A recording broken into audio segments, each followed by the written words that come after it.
Welcome to another edition of the DAMY Vlog. My name is Dr. David Duizer. Thank you so much for tuning in. On this show, we cover all things holistic health and wellness related. If you like holistic health and wellness, if you're interested in videos like this, please subscribe to our channel. We're going to be doing lots more of them. I am the medical director at damyhealth.com, where we focus on the holistic approach to healthy weight loss. And on our program, we are very much interested in tracking weight loss and making sure people are moving in the right direction and that their path towards a healthy body weight is efficient and healthy and appropriate for them individually. In order to do that, we have them track numbers like waist and hip circumference. We have them track their weight, of course.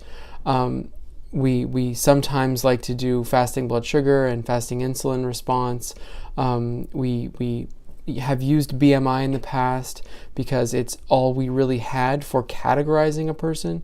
But there is a new tool that we need to be speaking about that seems excellent, and I'm excited about it. I'm going to be using it clinically in my naturopathic medical practice, but I think DAMY members will like to use it as well. It's called the Relative Fat Mass Index, or Relative Fat Mass. It seems to be better than BMI at putting someone into a category of normal, overweight, or obese. Now, why is this important? I don't like to categorize a person. I don't like to put a label onto a person, but sometimes you need that extra bit of motivation to say, okay, I'm going to take myself into this category because when I'm in this certain category, my risk of disease is prevented. My long-term health outlook looks more positive. That's the real reason why we want to take someone from an obese state into a healthy state, is really to prevent the long-term risk of a disease process from occurring. And we know that for most diseases, especially disease of aging, diseases of high mortality, reducing your status from obese down to normal healthy weight is very, very impactful in reducing your risk. So we want to do that. In order to do that, we need to know where we stand. And relative fat mass tends to tell us where we stand. So today on the show, I'm going to talk a little bit about this new index and how to find out your personal score. So relative fat mass index was recently developed by Cedars-Sinai Research, and it was correlated to DEXA scans of density of tissue of the body. The DEXA scan is a good way to say how much bone density you have, but it also tells you a lot about the density of other tissues. So you can calculate the density of other tissues in the body, and it can tell you exactly your fat percentage. But it's very difficult to get that score from a DEXA scan. It's just not indicated medically. They don't do it very often. So you need to use calculators. Some sports centers will run fat percentage assessments for people, but they mostly use it for their athletes. So not everyone has access to this, but it's a very helpful score to use and much better than BMI in general. Now, before I jump into how to do it, I want to talk a bit about BMI. BMI, we shouldn't really throw out the window because not everyone's going to be using this score, so you need to know what your BMI is anyhow. But for people who have lots of lean muscle mass, your BMI might look higher than you'd like it to look, and therefore it might not be a good tool for you. I remember as a 17-year-old being very frustrated that I was in the overweight category, even though I felt like I was at the top of my game physically, at a peak physical fitness level, I would call it. Transitioning from high school into university, I was put in this overweight category, which I thought was insane because of the physical condition that I was in. Anyhow, I wish I had this score back then.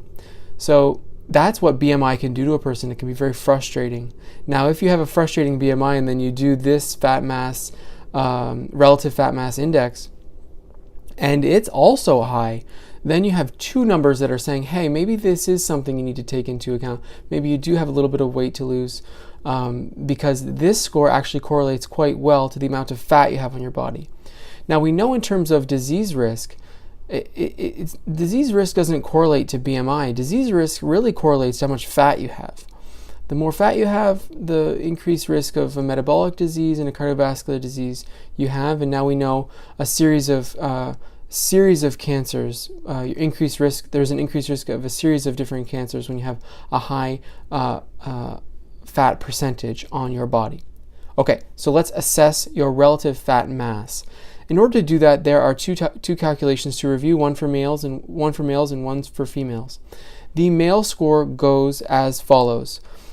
You take your height and waist circumference in meters. So you take your height in meters and your waist circumference in meters, just above your iliac crest, just below your last rib, so right kind of between the two in the middle here.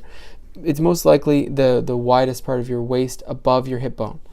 And so you take the height, divide the waist, and then you multiply that number by 20. For men, you take 64, subtract that number. For women, you take 76, subtract that number. So again, height divided by waist circumference, multiply that number by 20. For men, then you have your number here. Then you have, for men, you take 64, subtract that number. For women, you take 76, subtract that number. That gives you your relative fat mass. I'll post the calculations in the description below if my explanation was not clear enough for you.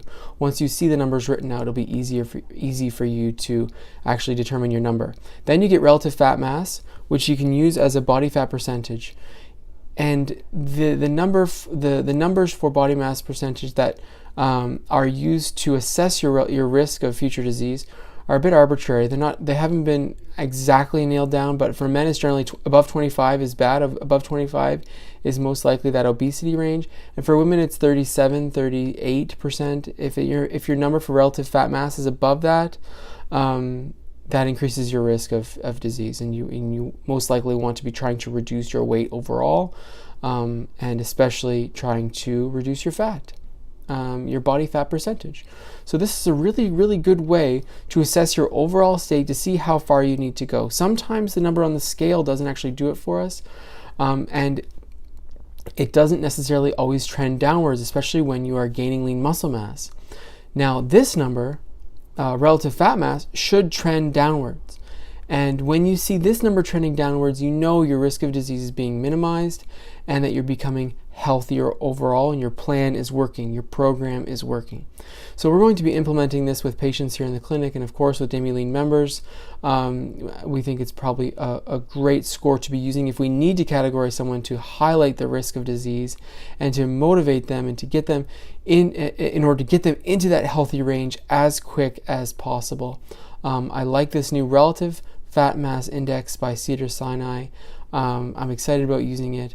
If you have questions about this index, post them in the comments below. I'll be speaking more about this in the future. I'm going to be adding it to my trainings in holistic weight loss as well, so look out for that.